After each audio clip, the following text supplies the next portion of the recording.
കോബ്രയിൽ ഒരു പാട്ട് പാടിയില്ല, കോബ്ര സിനിമയിൽ. അത് ഒരു ഭാഗ്യമാണ്. പിന്നെ അമ്മയുടെ ഒരു ഷോ കണ്ടിട്ട് ലാലേട്ടൻ എന്നെ വിളിക്കുന്നതാണ്. താരങ്ങളെ ഒപ്പം തന്നെ ഗായകരെ അനുകരിച്ചുള്ള ഒരു പ്രോഗ്രാം കണ്ടിട്ട് വിളിച്ചതാണ്. അപ്പോൾ ലാലു അലക്സിൻ്റെ ശബ്ദം അനുകരിച്ച് പാടാൻ പറ്റുമോ എന്ന് വെച്ചാൽ മിമിക്രി പാടില്ല, പക്ഷേ പാട്ടിൻ്റെ പെർഫെക്ഷൻ പോകാൻ പാടില്ല. അങ്ങനെ അലക്സ് പോൾ സാറായിരുന്നു അതിൻ്റെ മ്യൂസിക്. അദ്ദേഹം അത് കേട്ടു, ഭയങ്കര ഇഷ്ടമായി. എനിക്ക് കുറേ സമയം തന്നു പഠിക്കാനായിട്ട്. ഞാനത് ഇഷ്ടപ്പെട്ടപ്പോൾ അദ്ദേഹം മമ്മൂക്കയുടെ പോർഷൻ കൂടി എന്നെ കൊണ്ട് തന്നെ പഠിപ്പിച്ചു. അപ്പോൾ ഒരു അത്യാവശ്യം ഒരു അറിയപ്പെട്ടൊരു പാട്ടായിരുന്നു, ഒരു ശ്രദ്ധിക്കപ്പെട്ടൊരു പാട്ടായിരുന്നു. എങ്കിൽ പിന്നെ നവാസ് പ്ലേ ബാക്ക് പാടിയ ആ പാട്ട് തന്നെ നമുക്ക് ഇന്ന് ഫൈനലിൽ റെഡി.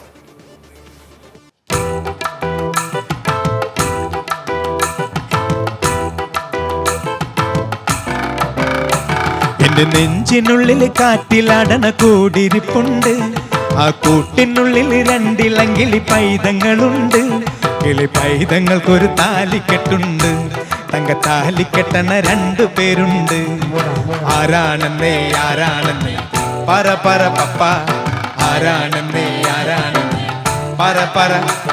എന്റെ നെഞ്ചിനുള്ളിൽ കാറ്റിലാടണ കൂടിരിപ്പുണ്ട്, കൂട്ടിനുള്ളിൽ രണ്ടിലങ്കിളി പൈതങ്ങളുണ്ട്.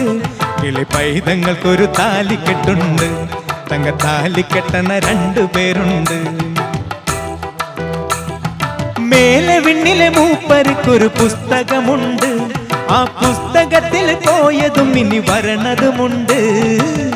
അതിലൊരു താളിൽ തിരുഹിതമുണ്ട്, എനിക്കത് ചൊല്ലാൻ ഉൾവിളിയുണ്ട്.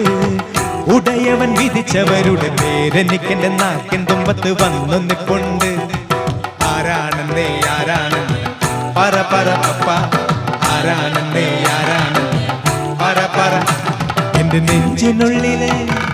നെഞ്ചിനുള്ളിൽ കാറ്റിലാടണ കൂടിരിപ്പുണ്ട്, കിളിക്കൂട്ടിനുള്ളിൽ രണ്ടിലങ്കിളി പൈതങ്ങളുണ്ട്. കിളി പൈതങ്ങൾക്കൊരു താലിക്കെട്ടുണ്ട്, തങ്ക താലിക്കെട്ടണ